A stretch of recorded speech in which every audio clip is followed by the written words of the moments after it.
The reality is this.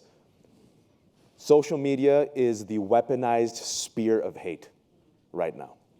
Steve Bannon, in particular, has said that he wants to weaponize media, and is exactly what he did with Breitbart. He's very clever when it comes to this. So are the alt-right, ISIS, and white supremacists.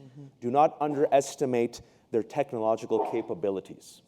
When it comes to the Islamophobia industry that I mentioned that started up in 2000, well, really became popular in 2001 and after 2011, they are very good at using social media, search engine optimization, certain hashtags, certain search terms. So if you put in jihad or Quran or Islam, you will get their version popping up first in Google search.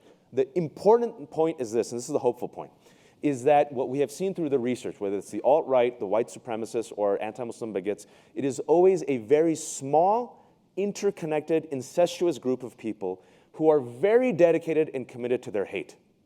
The problem is that most of us are what I call the flabby, moderate majority, right? It's good to have a kumbaya of 600 people, but if you have 8 people who get up every day and are committed to a vision, they will be much more successful than 600 of us, okay? The problem, and Jeff said it, it's Hydra. Who's Jeff? Jeff, Jonathan, they all look the same. I mean, come on. I've been hanging out with Jeff the whole time. Sorry, Jonathan.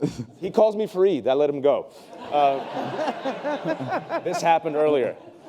Look, I'm talking about Barack. Come on. I'm kidding.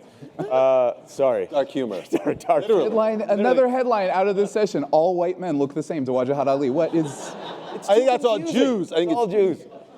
I've been hanging out with Jeff all week. Read too much Captain America. But in all seriousness, look, the problem is the following. You can't stop them.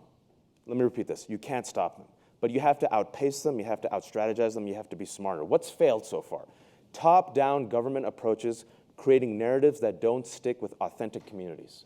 Top-down approaches that do not take account the lived experiences of the communities they're trying to reach. Right. What you need is innovative solutions from the community members and a multicultural coalition of the willing. Techies, activists, students, public sector, nonprofit groups working together to come up with solutions that actually impact their communities. Narratives that stick. Why is ISIS and alt-right so successful to their base? The narrative sticks, a narrative of empowerment. The government narrative, and I'll say why it's failed, the government says, hey, Wajahat, fight ISIS. And I'm like, dude, my mom is wearing a sari, like making biryani right now, watching the Warriors. She does not want to fight ISIS. You know what I'm saying?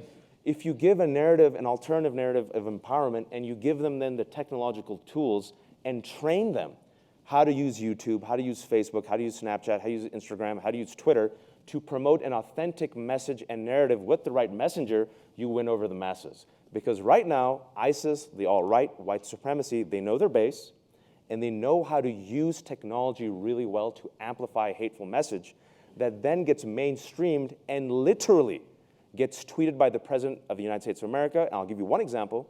He tweets a fake fact about black crime, and that statistic, which was whack, was conjured up by white supremacists.